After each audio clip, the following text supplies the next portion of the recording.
Olá, queridos alunos, como vocês estão? Espero que bem.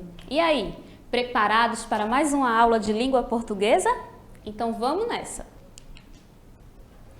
Bom, na nossa aula de número 2, vamos aprender um pouco sobre o gênero textual fábula, certo? Revisitar aí esse gênero, nos aperfeiçoar, né, em alguns itens aí, como por exemplo, reconhecer e analisar em textos narrativos ficcionais as diferentes formas de composição, as partes estruturantes, os elementos da narrativa e seu papel na construção de sentidos. Então nós vamos aí fazer uma revisitação a esse gênero fábula e vamos aprender mais um pouco trocando ideias, tá bom? E aí vem essa pergunta: o que é um texto narrativo? Bom, o texto narrativo é aquele que narra uma história através de uma sequência de fatos, tá bom? A sucessão de acontecimentos é contada por um narrador, que apresenta os principais elementos da narração. A estrutura básica de um texto narrativo é formada pela introdução, pelo desenvolvimento e pela conclusão, ou seja, tem começo, meio e fim. E aí a narrativa ela apresenta alguns elementos, como por exemplo, em uma narrativa vai ter sempre a presença de um espaço. Onde é que está acontecendo essa história? O tempo, né? Quando foi que aconteceu isso? O enredo, tudo que está acontecendo ali, as personagens, o narrador, alguns elementos da narrativa. E aí eu trouxe alguns exemplos de gêneros textuais narrativos, como por exemplo, o romance, é uma narração, o conto, a lenda, uma crônica, uma fábula destacada em azul, porque é o que nós vamos revisitar hoje. Então vamos lá. Você conhece esse gênero textual? Você já ouviu falar numa fábula? Acredito que sim, né? Mas você já contou para alguém alguma história que você aprendeu ou que você já leu? Você já recontou essa história? Você conhece as características desse gênero? Ou seja, esse texto narrativo, ele é uma fábula por quê? Sabe qual é o objetivo da fábula? Bom, vamos revisar tudo isso. Então, a fábula é um texto narrativo ficcional, ou seja, ficção, né, da imaginação ali do autor, em que seus personagens são animais personificados, ou seja, com atitudes, ações de seres humanos, né, representando situações vivenciadas por humanos. Além disso, a fábula apresenta uma crítica, uma lição de moral, fazendo-nos refletir sobre determinada situação do nosso cotidiano. E aí, pessoal, eu trouxe esse exemplo aqui desse livro, Fábulas de La Fontaine, em cordel, tá certo? Esse livro, ele está disponível na biblioteca da escola de vocês. Se a escola não tem biblioteca, mas tem aquele espaço onde ficam os livros, e esse livro aí faz parte do acervo, tá bom? Então, ele apresenta aí várias fábulas, porém, essas fábulas estão numa narrativa poética, né? Está aí em poesia, mais especificamente com a literatura de cordel. Então, quem tiver a oportunidade, leia, tá bom? Então, as fábulas elas podem ser escritas em prosa, que é aquele texto corrido, ou em versos, que é a fábula em poesia. Aí eu trouxe um exemplo para vocês de uma fábula, A Cigarra e a Formiga, toda em poesia. E eu vou recitar para vocês aqui. A cigarra e a formiga. Sem fazer economia, passou a cigarra o verão. Quando o inverno chegou, veio junto à precisão. Não havia na despensa carne, arroz ou feijão. Sem saída, a cigarra recorreu a uma amiga. Uma vizinha ao lado, a previdente formiga, pediu a ela emprestado algo para a barriga. Antes de agosto chegar, pode estar certa, senhora. Pago tudo direitinho, com juros e sem demora. Mas me livre do aperto que estou passando agora? Perguntou-lhe a formiga, e onde está a sua poupança? Não guardei, eu só cantei, pois tinha bem cheia a pança. Respondeu-lhe a formiga, se cantou, agora dança.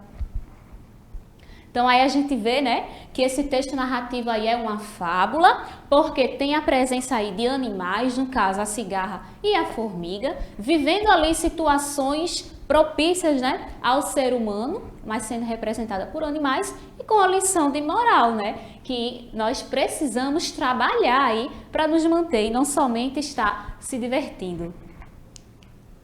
Então vamos lá. A fábula ela apresenta uma estrutura. Então ela tem aí a presença de um narrador, certo? Que é aquela pessoa que vai contar a história. Então ele pode ser em primeira pessoa, né? Eu ou nós, onde o próprio narrador ele vai ser um narrador personagem.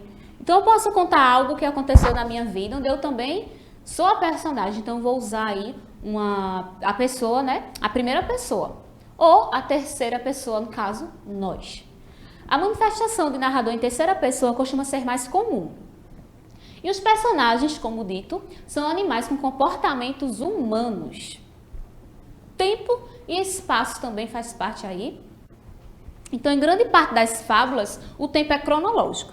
E o espaço costuma ser manifestado por meio de florestas, bosques, né? Por ser animais, esses espaços aí são mais utilizados.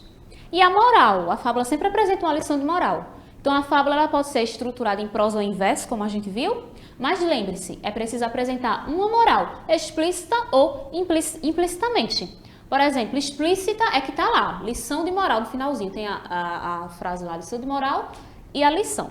Mas nesse que a gente viu da cigarra, está implícito, ele não colocou lá lição de moral, não. A gente leu e a gente procurou ali, a partir do sentido criado, identificar aí essa moral, por isso foi implícita.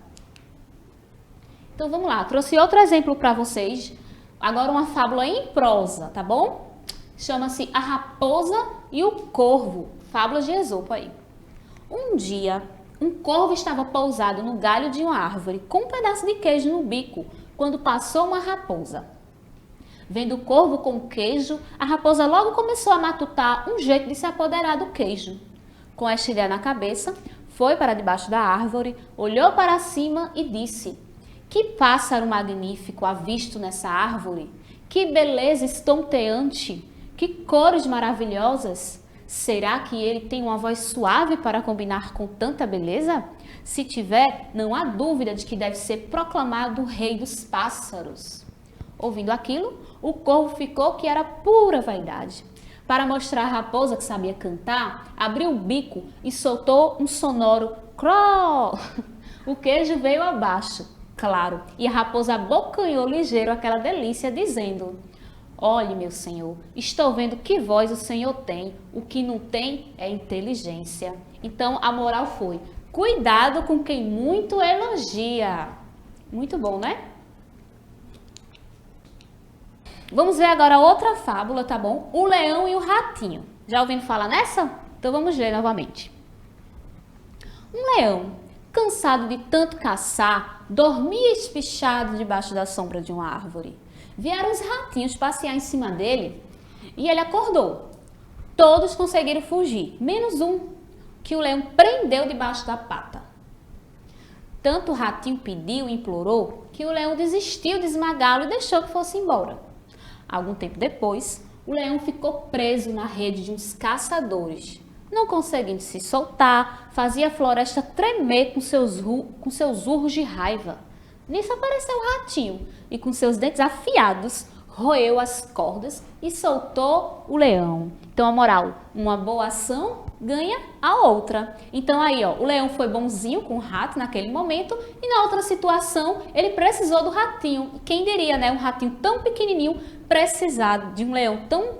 Aliás, um leão tão grande precisar de um ratinho tão pequenininho. E precisa, porque nós estamos no mundo para nos ajudar, né? Um ajuda o outro em determinadas situações. E assim foi com o leão e o ratinho. Vamos fazer uma atividade agora, tá certo? Então a gente vai ler essa fábula, que tem por título A Raposa e as Uvas. Então vamos lá. A raposa vinha pela estrada quando viu uma parreira carregada de suculentas uvas vermelhas, né? Viu lá um pé de uva. E aí essas uvas já estão no papo, pensou. Doce ilusão. A raposa tentou de tudo, mas os cachos estavam tão altos que não conseguiu apanhar um bago que fosse. matreira, isto é, muito esperta, ela comentou para quem quisesse ouvir. Reparando bem, essas uvas estão muito verdes. Raposas não comem uvas verdes, pois dão dor de barriga. E foi embora. Quando já tinha percorrido algumas léguas, um vento forte começou a soprar. Então a raposa voltou depressinha e pôs-se a farejar o chão em busca de bagos de uva. Moral da história: quem desdenha, quer comprar. Ou seja, quem muito fala que não quer, no fundo quer sim, ó. E aí ela utilizou disso aí, disse que não queria, mas quando teve a oportunidade foi lá pegar as uvas. E aí também é uma fábula de Esopo, essa fábula. Então vamos responder algumas questões aqui, uma interpretação de texto, tá bom? Por não conseguir alcançar os cachos de uva suspensos em uma parreira, a raposa afastou-se, comentando que estavam verdes. Mas as uvas estavam mesmo verdes? Não, né? As uvas estavam suculentas e a raposa só as desdenhou porque não conseguiu apanhá-las. Como estava muito alto, ela não conseguia pegar essas uvas, ela falou que não queria. O que fez com que a raposa voltasse à parreira? Por que foi que ela voltou lá ao pé de uva? Quando a raposa percebeu, né, o vento soprando, pensou que ele poderia ter derrubado algumas uvas e voltou rapidamente para averiguar. Relê esta frase da fábula. Essas uvas já estão no papo, pensou. E aí vocês percebem que no texto utilizamos essa aspas. E aí ela indica o quê? Está indicando aí o pensamento da raposa. Então, quando a gente quer expressar lá no nosso texto, né? Mostrar o pensamento de um personagem, a gente coloca aí essa frase entre aspas. Muito bem.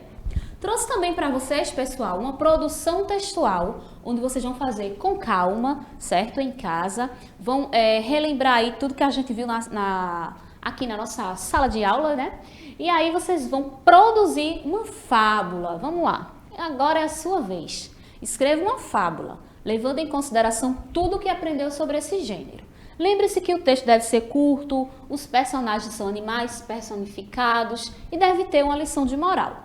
E aí você pode criar uma fábula original, ou seja, de sua autoria, ou você pode escolher uma fábula já conhecida e adaptar do seu jeitinho.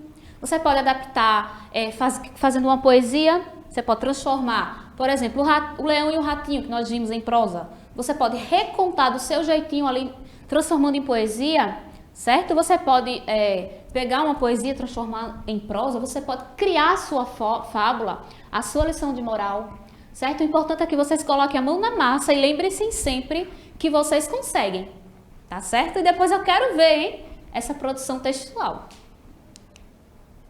Então, pessoal, essa foi a nossa aula de hoje. Espero que vocês tenham gostado, tá certo? E lembrem-se, qualquer dúvida pode me procurar lá nas redes sociais, que eu estou disponível para ajudar vocês. Até a próxima aula!